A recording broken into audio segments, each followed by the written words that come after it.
Shalom, perkenalkan nama saya Celsius Brian Huluang dari jurusan Usaha Perjalanan Wisata A1. Untuk memenuhi tugas UAS mata kuliah Pancasila, di sini saya akan membahas mengenai beberapa kasus yang melanggar 5 sila Pancasila. Selamat menyaksikan. Dugaan penodaan agama kembali terjadi setelah YouTuber Muhammad Kece ditahan akibat mengubah ucapan salam dan diancam pasal berlapis. Kali ini penceramah Yahya Waloni ditangkap polisi. Yahya, saudara, juga diduga melakukan penodaan agama di akun YouTube Tridatu.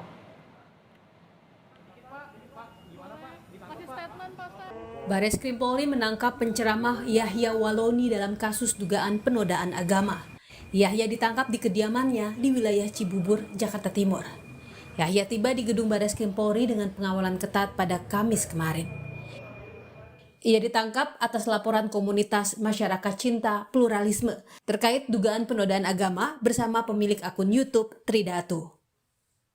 Kami ambil dari akun Instagram @jayalah.negriku. Inilah Yahya Waloni saat ditangkap Bareskrim di kediamannya. Tim dari Direktorat Tindak Pidana Siber Bareskrim kemudian membawanya ke mobil untuk diperiksa di gedung Bareskrim Polri. Yahya ditangkap setelah dilaporkan ke polisi atas ceramahnya yang dinilai menyinggung umat Nasrani. Kasus dugaan penodaan agama yang terjadi di akun berbagi video YouTube sebelumnya juga terjadi pada YouTuber Muhammad Kece. Kece ditangkap polisi di Kabupaten Badung, Bali. Tersangka Muhammad Kece bahkan sempat melarikan diri ke areal persawahan saat hendak ditangkap. Setelah menjalani pemeriksaan, pria bernama asli Muhammad Kece Murtadin ini langsung ditahan di rutan Bareskrim Polri. Pukul 21.30 ya, telah keluar surat perintah penahanan terhadap tersangka MK yang langsung ditandatangani oleh Direktur Tindak Pidana Siber Brigjen Pol Asep Edi Suheri ya. Ditahan untuk 20 hari ke depan mulai tanggal 25 Agustus 2021 ya.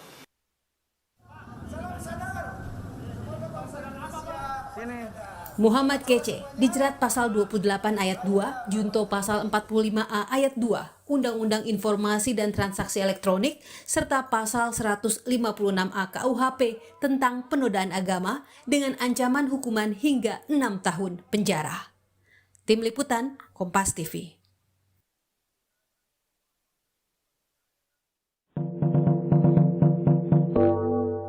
Kita ke sorotan lainnya, Saudara. Komisi Pemberantasan Korupsi atau KPK sore kemarin menggeledah rumah pribadi Bupati Nonaktif Kabupaten Langkat, Sumatera Utara.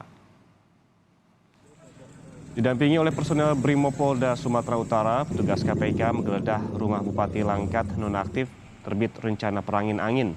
Belum ada pernyataan dari KPK soal penggeledahan kali ini. Kuasa hukum Bupati Langkat Nonaktif, Marwan, menyatakan KPK menggeledah selama sekitar 3 jam.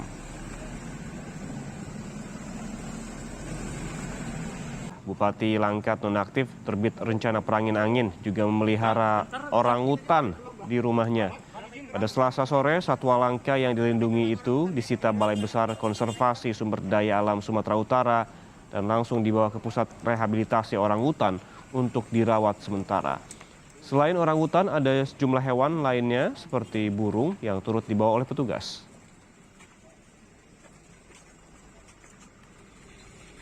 Ini apa yang dibawa, Pak? Ini orangutan. Orangutan berapa ekor? Satu. Mau dibawa kemana ini? Ada kera Sulawesi dan burung-burung lain. Burung di belakang. Berapa ekor? Berapa ekor? Orangutan ini, Bang. Berapa? Satu. Cuma satu ekor aja, Pak. Dewasa, Pak. Ya? Dewasa. Dewasa.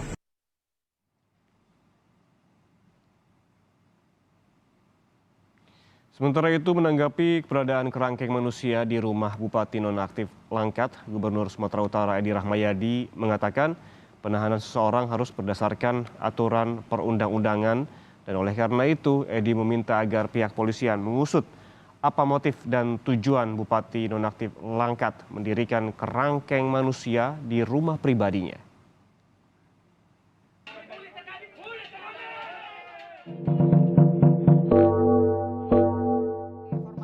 Polda Jawa Timur yang terus mendalami kasus dugaan rasisme terhadap mahasiswa Papua di Surabaya. Hingga kini polisi telah memeriksa 16 orang sebagai saksi.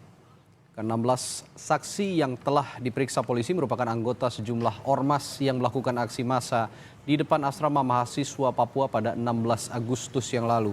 Rencananya polisi masih akan memeriksa sejumlah saksi-saksi lainnya. Sementara itu, akibat aksi massa di depan asrama Papua, Kodam 5 Brawijaya telah memberikan skorsing pada 5 anggotanya.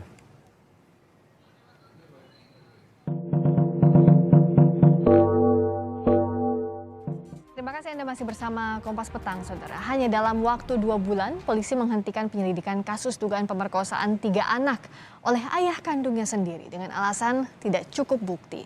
Untuk membahasnya, Polda Sulawesi Selatan menegaskan penanganan kasus dugaan pemerkosaan anak di Polres Luwu Timur ini sudah sesuai dengan prosedur yang berlaku.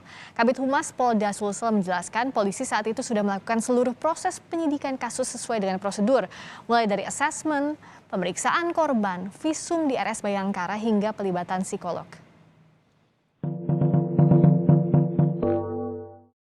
Nah, dari beberapa video tadi dapat disimpulkan bahwa masih banyak orang Indonesia yang belum mendasari Pancasila sebagai landasan hidup bernegara. Demikian dari saya, sekian dan terima kasih.